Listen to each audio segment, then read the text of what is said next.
Good morning student जी। आज हम लोग स्टार्ट करने वाले हैं क्लास 10th का बायो।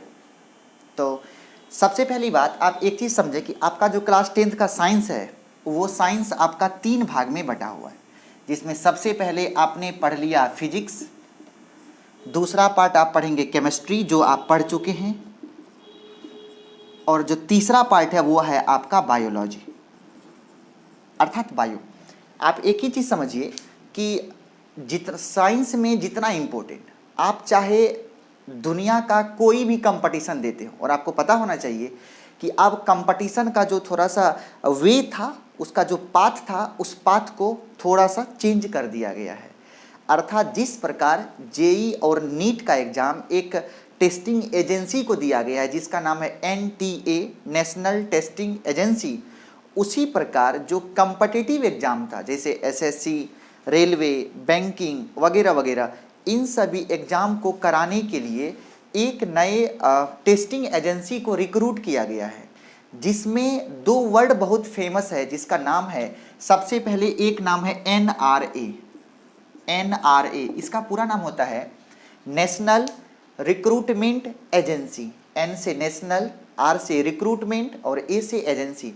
मतलब क्या कि ये भारतीय रिक्रूटमेंट एजेंसी है। मतलब इसका काम है कि भारत में अगर कर्मचारी की कमी होती है, चाहे वो बैंकिंग का स्टाफ हो, वो रेलवे का स्टाफ हो, वो SSC का स्टाफ हो, किसी भी जगह पे अगर कहीं पे स्टाफ की कमी होती है तो उसको NRA के तहत कंप्लीट किया जाएगा, उस पोस्ट को भरा जाएगा। और इसके लिए जो एग्ज़ाम होगा उसका नाम है CET, common eligibility test. Common eligibility test ये एक प्रकार का सामान्य योग्यता परीक्षा है। इस योग्यता परीक्षा के आधार पर यह समझा जाएगा कि आप फलाने पोस्ट के लिए एबल हैं, आप उस पोस्ट पे कार्य कर सकते हैं। ओके, चाहे आप क्लर्क से लेकर के BPSC तक क्यों ना भरते हो, UPSC का फॉर्म क्यों ना भरते हो, उसमें साइंस आपका पीछा कभी नहीं छोड़ेगी। और साइंस में जितना वेटेज आप फिजिक्स का दें उतना ही वेटेज केमिस्ट्री का दें, और हम तो कहेंगे उससे थोड़ा वेटेज आप बायो का दें। अगर BPSC में बैठते हैं, आप UPSC में बैठते हैं, अगर उसमें से 30 सवाल है साइंस का तो 10 सवाल फिजिक्स का रहेगा, 10 केमिस्ट्री का रहेगा और 10 बायो का रहेगा। अगर आपका ये बायो वाला पोर्शन कमज़ोर पड़ता है तो आप ये समझिए कि आप कंपटीशन में 10th वेंथ की तो बात छोड़िए, 10th तो आप फूंक देंगे उड़ जाएगा, ये 10th कोई भारी चीज़ नहीं है। मेन चीज़ है आपके सामने कम्पटिटिव एग्जाम आप कोई भी देते हैं, क्योंकि हमने एक दिन कहा था यदि आप पढ़ाई करते हैं तो आपका मकसद एक ही होता है कि ये पढ़ाई कल आपको 2 शाम की रोटी दिला सके, कल आपके हाथ में एक काम हो जिस काम को करके आप सुखद अनुभव करते हो। ये नहीं कि आप पूरा 12th तक खूब बढ़िया से पढ़ें, काम मिला मजदूरी करने वाला, आप सुख से नहीं रह पाएंगे। सर सैलरी वहाँ भी है, सैलरी यहाँ भी है, लेकिन आप जिस लायक हैं आपको उस लायक एक काम मिलना चाहिए। पढ़ाई का ये मकसद होना अनिवार्य है।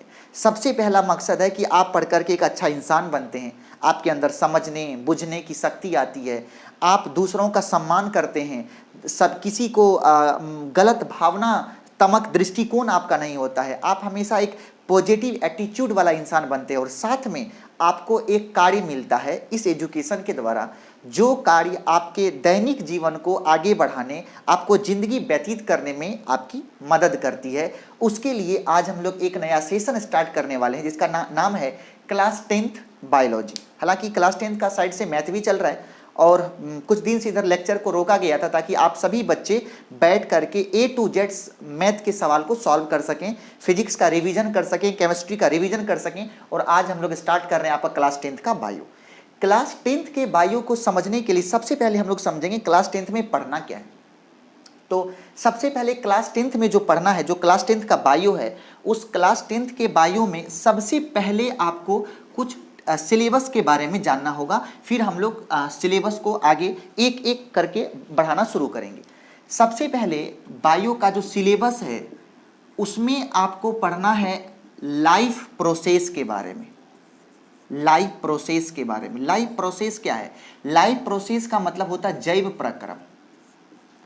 जैव प्रक्रम, ये जैव प्रक्रम क्या है, ये लाइफ प्रोसेस क्या है? सबसे पहली बात कि कोई भी जीव खुद को इस प्रकृति में अनुकूलित करने के लिए, अपने जीवन को बरकरार रखने के लिए उसके अंदर कुछ प्रोसेस होता है जिसके द्वारा वो अपने जीवन की रक्षा कर पाता है, वो अपने प्राण की रक्षा कर पाता है, वो अपने शरीर की बनावट को सुदृढ़ कर पाता है, शरीर के अंदर की कोशिका को संपूर्ण विकसित कर पाता है। इन सभी प्रोसेस के द्वारा जो शरीर अपने खुद को इस प्रकृति में सस्टेन कर पाता है, संभाल के रख पाता है, उन सभी प्रोसेस को हम लोग कहते हैं लाइफ प्रोसेस अर्थात जैव प्रक्रम।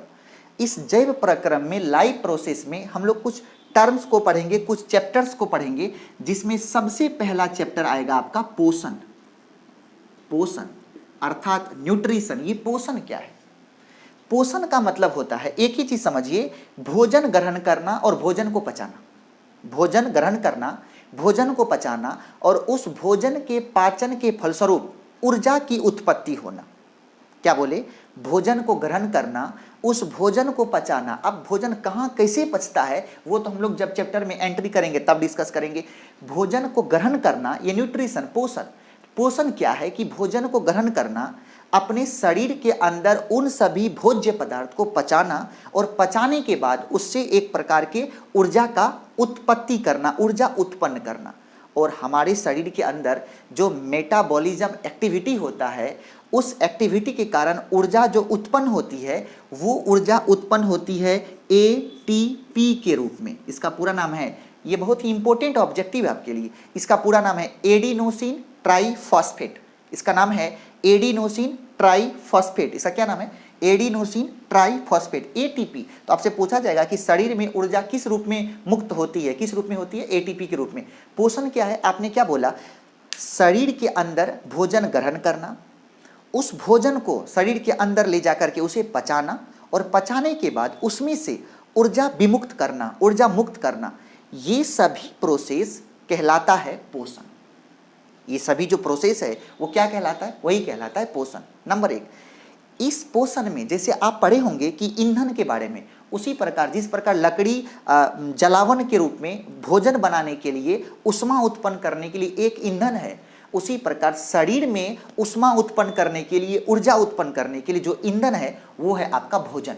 ठीक, उस भोजन को आपने पढ़ा था केमिस्ट्री के लेक्चर में कि ईंधन को जलाने के लिए, लकड़ी को जलाने के लिए, दहन के लिए ऑक्सीजन की आवश्यकता होती है। उसी प्रकार हम लोग जब भोज्य पदार्थ खाते हैं, आप जब भोजन करते हो और भोजन जब अंदर जाकर के पचता है, मतलब भोजन एक ईंधन है, जब वो जाकर के पचता है तो उसको पचाने के लिए ऑक्सीजन की आवश्यकता होती है और उस ऑक्सीजन का आदान प्रदान हम लोग श्वसन प्रक्रिया के द्वारा करते हैं।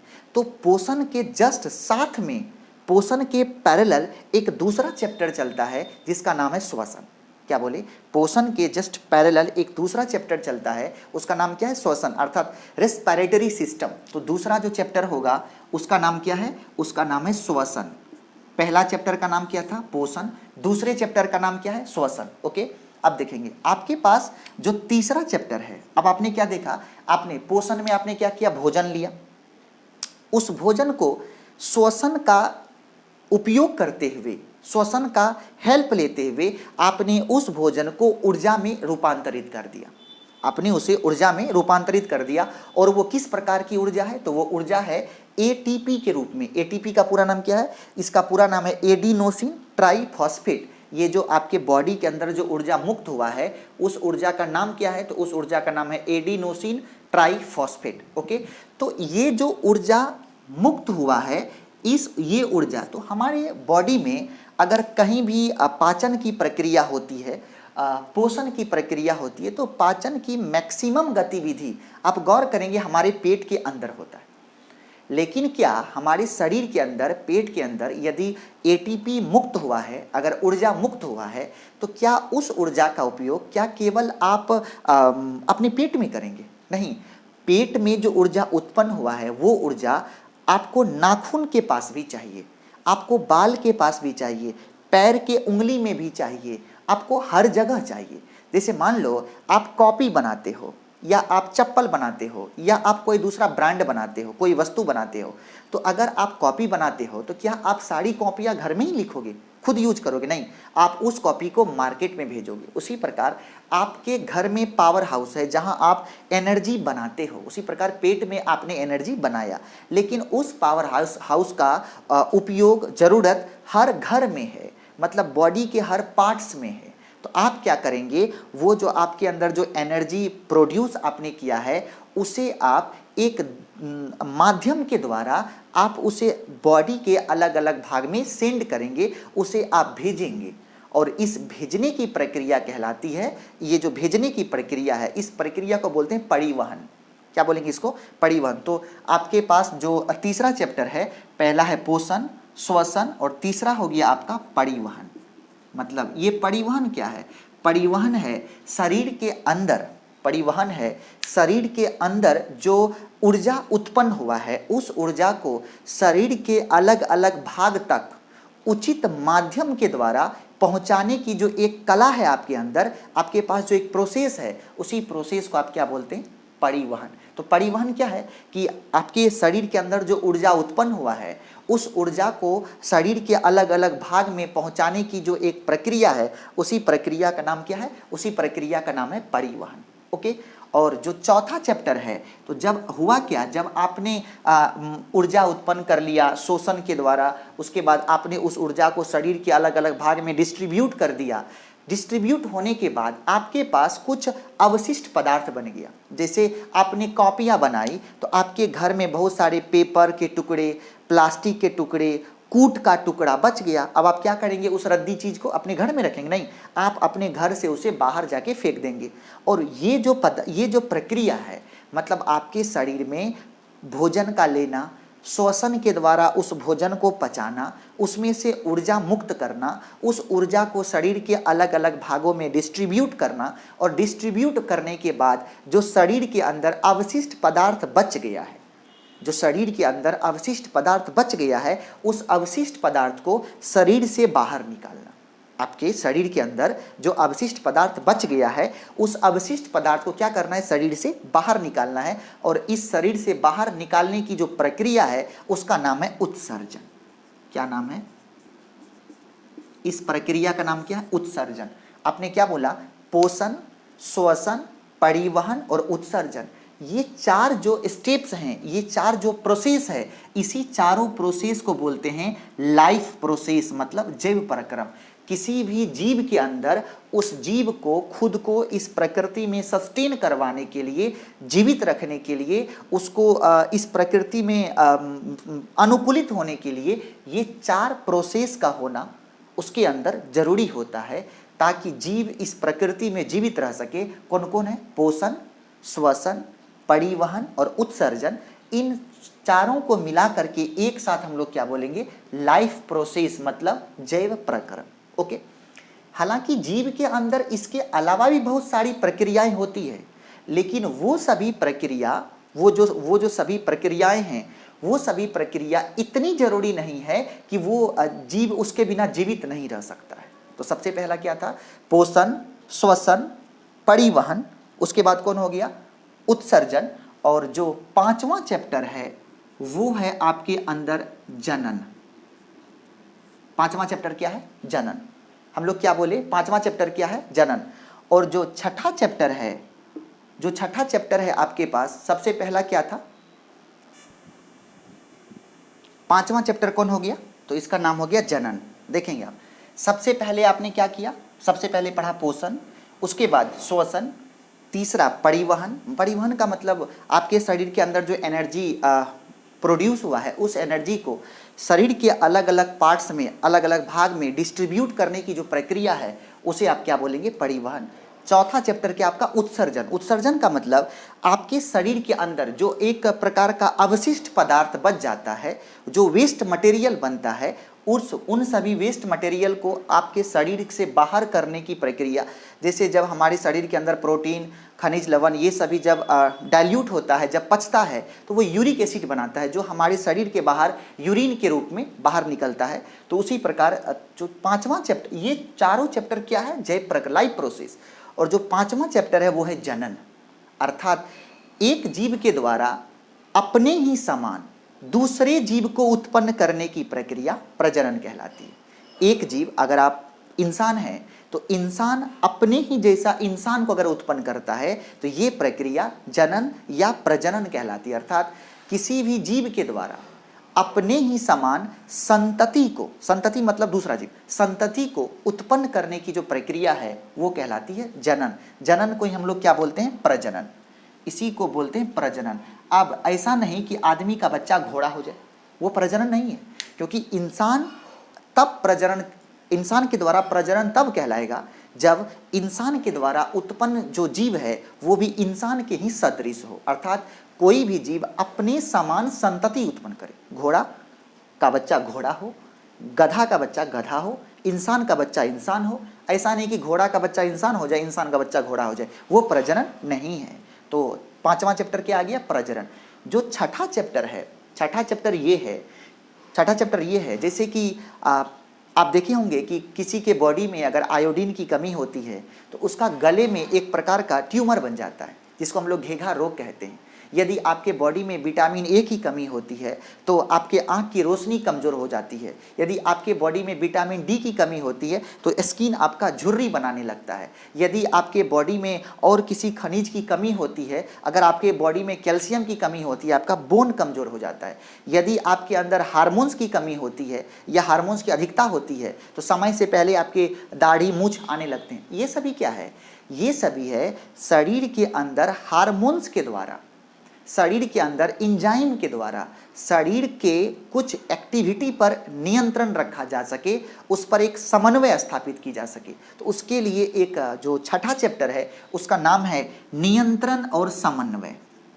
नियंत्रण और समन्वय, नियंत्रण और समन्वय, नियंत्रण और समन्वय, नियंत्रण और समन्वय। अर्थात हमारे शरीर के अंदर होने वाली एक्टिविटी पर कंट्रोल करने के लिए कुछ प्रोसेस है, जिस हार्मोन्स के द्वारा, एंजाइम्स के द्वारा, ग्लैंड्स के द्वारा, इन सभी चीज़ के द्वारा हमारे शरीर के ऊपर कंट्रोल स्थापित किया जाता है, समन्वय स्थापित किया जाता है। और इस प्रक्रिया को बोलते हैं नियंत्रण और समन्वय।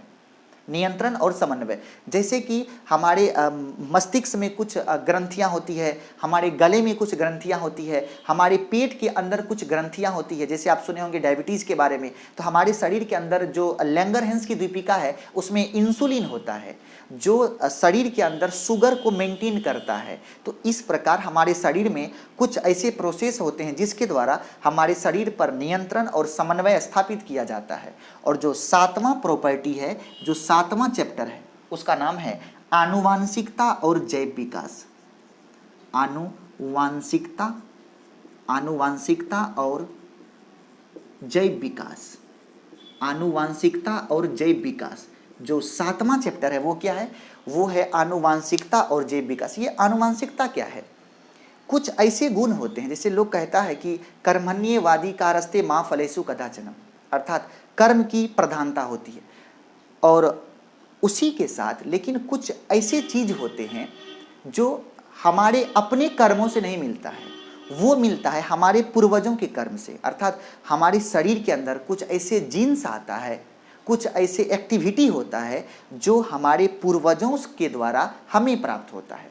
तो आनुवांशिकता एक प्रकार का वैसा गुण है, जैसे कि आपको शुगर यदि आपके पहले किसी पूर्वज को है तो आपको होने की संभावना होती है। मोटापा यदि पहले किसी पूर्वज में है तो आपको होने की संभावना होती है। रतौंधी अगर किसी पूर्वज में था तो आपको होने की संभावना होती है। तो बहुत सारे ऐसी बीमारियां हैं, बहुत सारे ऐसी एक्टिविटी हैं जो पूर्वजों के द्वारा, हमारा जो पूर्वज है, पापा दादा ये सभी, या मम्मी नानी ये सभी, इनके द्वारा हमारे अंदर प्रवेश करता है, जीन के रूप में प्रवेश करता है। तो इसी चीज को बोलते हैं क्या? आनुवांशिकता। और ये जैव विकास, जैव विकास का क्या मतलब होता है?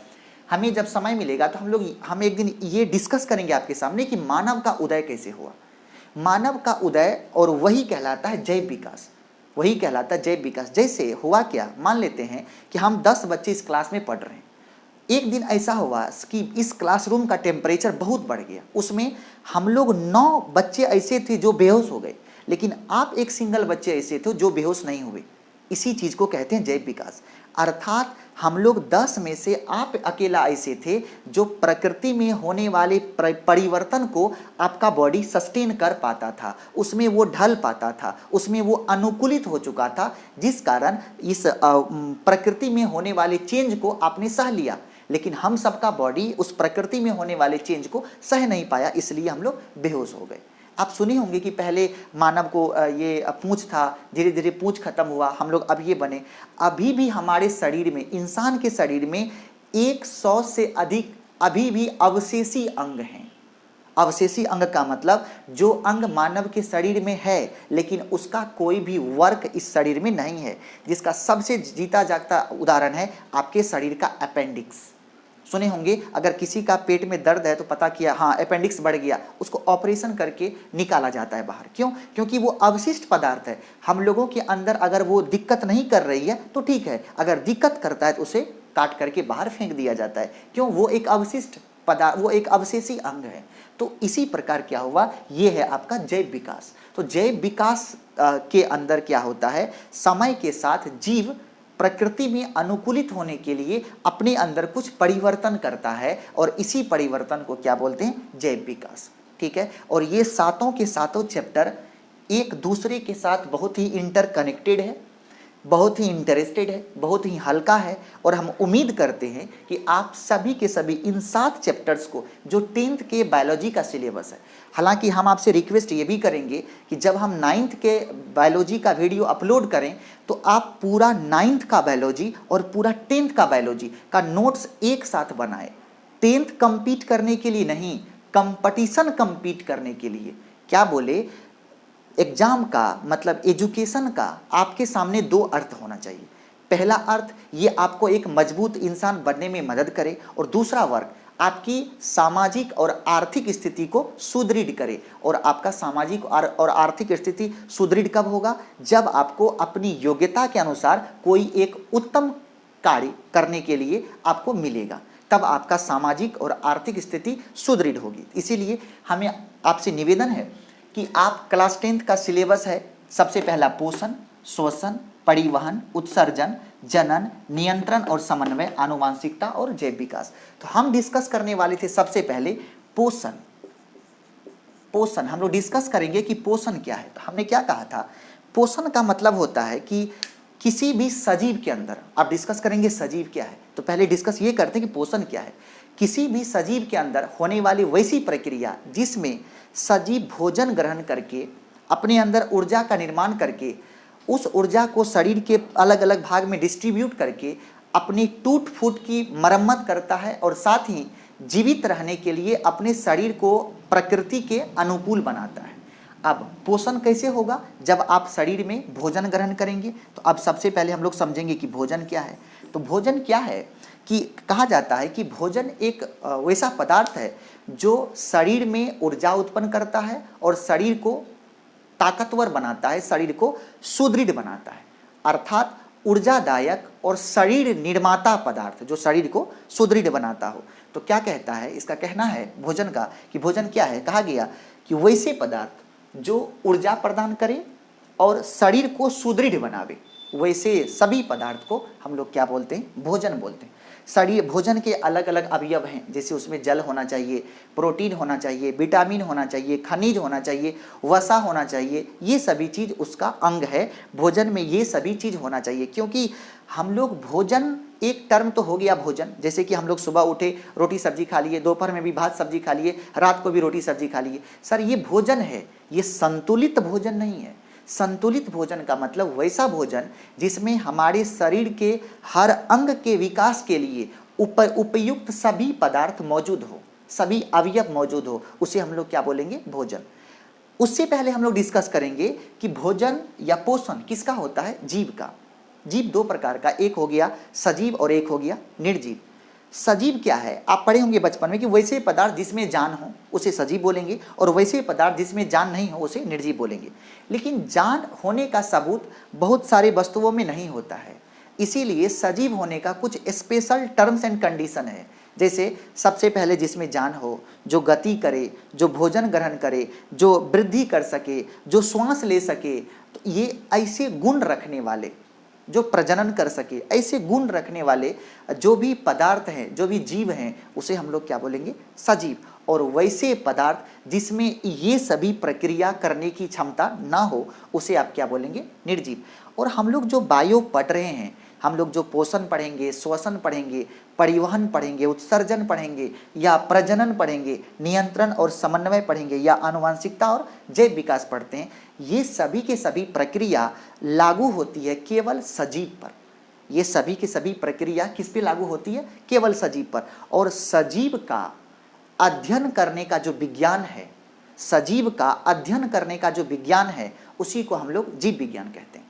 जिसमें सजीव का स्टडी करेंगे उसे आप क्या बोलेंगे? जीव विज्ञान। और जीव विज्ञान का जनक अरस्तु को कहा जाता है। जीव विज्ञान को ही आप दो भाग में बांटते हैं। इसे दो भाग में इसीलिए बांटते हैं क्योंकि जीव के रूप में दो अलग अलग चीज आता है, एक आता है जंतु, एक आता है पादप, मतलब पौधा।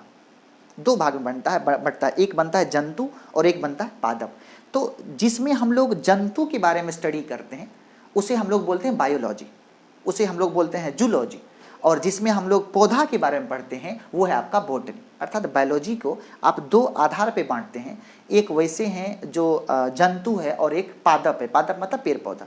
जिसमें आप पेड़ पौधा के बारे में स्टडी करते हैं वो कहलाता है बॉटनी, और जिसमें आप जंतु के बारे में, एनिमल्स के बारे में, इंसान भी एनिमल्स ही है, एनिमल्स के बारे में स्टडी करते हैं उसको बोलते हैं आप जूलॉजी। तो इस प्रकार से आपने क्या देखा कि ये जंतु विज्ञान क्या है, बॉटनी क्या है, जूलॉजी क्या है। तो हम लोग जो स्टडी करने वाले हैं, हमारे बायोलॉजी में जूलॉजी और बॉटनी दोनों अलग अलग नहीं है, ये टोटल बायोलॉजी है, ये जूलॉजी या बॉटनी नहीं है। क्यों?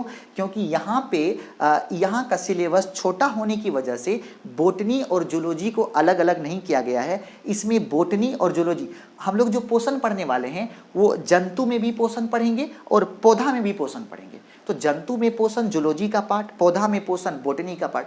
तो ये टोटल के टोटल ऐसे सिलेबस हैं, वो ऐसे टर्म्स है, ऐसा चैप्टर है जिसमें कि जूलॉजी और बॉटनी दोनों एक साथ है, और दोनों को एक साथ मिला के आप क्या बोलते हैं? बायोलॉजी। तो हम लोग जो पढ़ने वाले हैं 9th 10th में, वो बॉटनी जूलॉजी दोनों एक साथ है, इसीलिए यहाँ पे बांटने की आवश्यकता नहीं है। जब आप 11 जैसे केमिस्ट्री 3 भाग में, physical chemistry, organic chemistry, inorganic chemistry, लेकिन 9th 10th तक जो है वो आप तीनों केमिस्ट्री को एक साथ मिला के पढ़ते हैं। लेकिन जब 11th में जाते हैं तो फिजिकल केमिस्ट्री अलग होता है, ऑर्गेनिक केमिस्ट्री अलग होता है, इनऑर्गेनिक केमिस्ट्री अलग होता है, जिसका हमने केमिस्ट्री में आपके सामने डिस्कस भी किया है। तो ये टोटल था आपके सामने बायोलॉजी का सिलेबस। हम लोग जस्ट नेक्स्ट लेक्चर से स्टार्ट करेंगे पोषण के बारे में। पोषण, श्वसन, परिवहन, उत्सर्जन, जनन, प्रजनन हो गया, और नियंत्रण और समन्वय, साथ में आनुवंशिकता और जैव विकास। और एक एक करके चैप्टर वाइज हम लोग एकदम डेप्थ में जा करके इन सभी चैप्टर्स का स्टडी करेंगे। और आपसे निवेदन भी करेंगे कि आप सभी चैप्टर्स का 10th पास करने के लिए नहीं, कॉम्पिटिटिव एग्जाम पास करने के लिए एक सुंदर सा नोट तैयार करें, ताकि पता चले कि हर एक क्वेश्चन, मैक्सिमम क्वेश्चन आपको पढ़े हुए चैप्टर्स में से आना चाहिए। आप इन सभी टॉपिक्स को इतने डेप्थ में पढ़ेंगे, हमें विश्वास है। Okay, thank you so much. हम लोग नेक्स्ट लेक्चर में स्टार्ट करेंगे चैप्टर पोषण को। Thank you.